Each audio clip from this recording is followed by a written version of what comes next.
Esmu dr. Mauriņš, Dr. Mauriņa klīnikas vadītājs, un es gribētu pastāstīt jums par mūsu akciju Vēnu pavasars. Kāpēc mēs viņu rīkojam? Pavasars ir tas laiks, kad cilvēkiem ir vairāk interesi par savu ārējo izskatu, arī par veselību, un tāpēc, protams, šajā laikā, kad cilvēki interesi vairāk saistīti arī par kāju vēnām, mēs cenšamies popularizēt visu to, kas ir saistīts ar vēnu veselību, vēnu izskatu, kā to risināt, kādi labākie risinājumi mūsdienās. Un līdz ar to arī, protams, lai ierosinātu cilvēkus griezties un izmeklēties, mēs piedāvājam īpašas cenas gan diagnostikai, gan arī ārstēšanai pavasara laikā.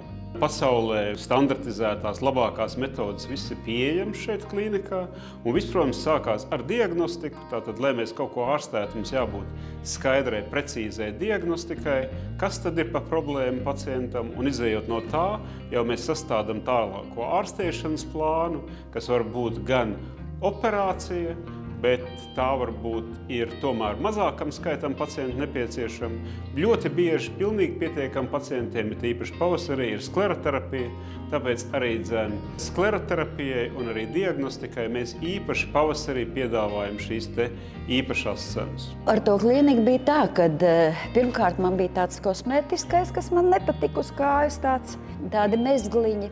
Un tad man kaut kā ar gadiem, tas tā kā pasliktinājās, bet tā kā ar gadiem man tā kāja sāka tā kā vilkt, tā kā pa nakti sāka raut krampi, smaga tāda. Es jūtu, ka kaut kas nav labi. Tad man draudzene ieteica, tad es atbraucu, un tad, nekas tur labs nebija, vajadzēja ritīgi operāciju taisīt. Un pati operācija, es pat viņu nevaru salīdzināt ar zobārstu.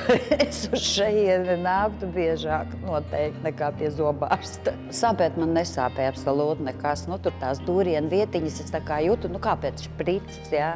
Bet tā, ka es varētu teikt, ka man kājas sāp vai tur kaut kāds diskomforts man nebija. Protams, es zeķēju staigāju veselu mēnesi, bet viss normāli. 3 doktori bija.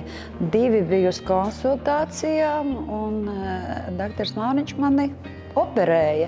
Šī būs ļoti īpaša akcija šogad, jo šis ir pirmais gads, kad mēs šo akciju, kas faktiski jau daudzus gadus tiek veikts pie mums klīnikā, veiksim mūsu jaunajās telpās, tātad jaunajā Meža parka klīnikā. Un, protams, ka tās telpas, es ceru, būs arī īpašas arī mūsu pacientiem, jo vide ir īpaša. Mēs esam izveidojuši kopā ar arhitektiem telpas tādas, ka mēs jūtam šo te dabu, kad daba ienāk šeit iekšā mums klīnikā, ļoti daudz gaismas. Un es domāju, ka jūs nenožēlosiet, ja apmeklēsiet mūsu klīniku, jo iegūsiet nevienu īpašu vēnu ārstēšanu, tādu, kas varbūt nav citur iespējama, bet arī īpašas sajūtas atrodoties klīnikā, kas, protams, nodrošinās daudz labāku rezultātu nekā iepriekš.